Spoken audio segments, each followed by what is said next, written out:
Hi hello నమస్తే welcome to our channel GGR talks and blogs. Be genuine, grow higher, realise yourself. లైఫ్లో ప్రతి మనిషి రుణపడి ఉండాల్సింది, ఏమిచ్చినా తీర్చుకోలేనిది, డబ్బుతో కొనలేనిది, ఏ వస్తువుతో సరితూగనిది ఏదైనా ఉంది అంటే అదొక ట్రూ ఫ్రెండ్షిప్ అండి. ప్రెజెంట్ జీ జనరేషన్ మనకు రన్ అవుతుంది, మీకు తెలిసే ఉంటుంది. 1997 నుండి 2012 బిట్వీన్ ఎవరైతే పుడతారో వాళ్ళని మనం జీ జనరేషన్ అంటాం.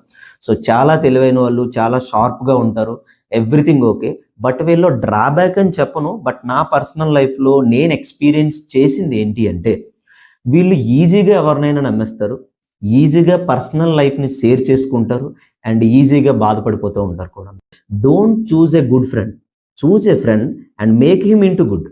మీరు తనని మీ వైపు మార్చుకోండి, మీ వైపుతో ఉన్నట్టు క్రియేట్ చేసుకోండి, మీ వైపుతో తను ట్రావెల్ చేస్తున్నాడో లేదో కనుక్కోండి. ఫస్ట్ తనతో మూవ్ ఆన్ అవ్వండి, తనతో ట్రావెల్ చేయండి, తనతో మాట్లాడుతూ ఉండండి.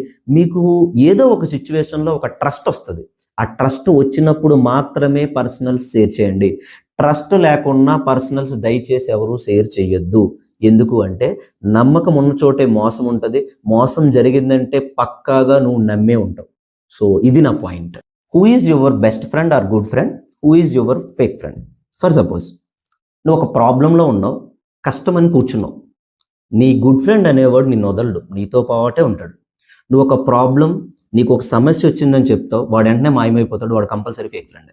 ఇంకోటి, నువ్వు ఏదైనా ఒక తప్పు చేసావు అనుకో, మేబీ అది తప్పు అని నీకు తెలిసి ఉండొచ్చు, తెలియకపోయి ఉండొచ్చు, బట్ ఈగో ఇష్యూస్ వల్ల కొన్ని తప్పులను మనం ఒప్పుకోము, అది మనుషులం కాబట్టి మనం రియలైజ్ అవ్వాలి దాన్ని. బట్ నీ ఫ్రెండ్ వచ్చి మామ నువ్వు చేసిన తప్పు అని చెప్తాడు, కానీ ఇంకొక ఫ్రెండ్ ఉంటాడు చూడండి, వాడు వస్తాడు, నువ్వు చేసిన తప్పు ఏంట్రా, ఎవడు చెప్పాడు నీకలుగా, నువ్వేం చేసినా కరెక్టే, పద ఎవడు నిన్నలుగన్నాడు, పద అది చేసేద్దాం ఇది చేసేద్దాం, అక్కడికి వెళ్ళి తీరా చూస్తే విడిచాడు. నువ్వు ఏడుస్తున్నప్పుడు నీ ఫ్రెండ్ వచ్చి కామెడీ చేస్తూ ఉంటాడు, దానికి ఏడుస్తారేంట్రా, అది ఇదే చూడంటారు వీడు ఎలా ఏడుస్తున్నాడు, అలా అంటాడు, ఇలా అంటాడు, ఇలా అంటాడు. బట్ మై డియర్ ఫ్రెండ్స్, 100కి 100% పీపుల్ ఎవరైతే మీరు ఏడిపిస్తున్నప్పుడు మిమ్మల్ని ఆట పట్టిస్తాడో వాడు మీ ఫ్రెండ్ కాదు అనే మైండ్ సెట్తో మీరు ఉంటారు.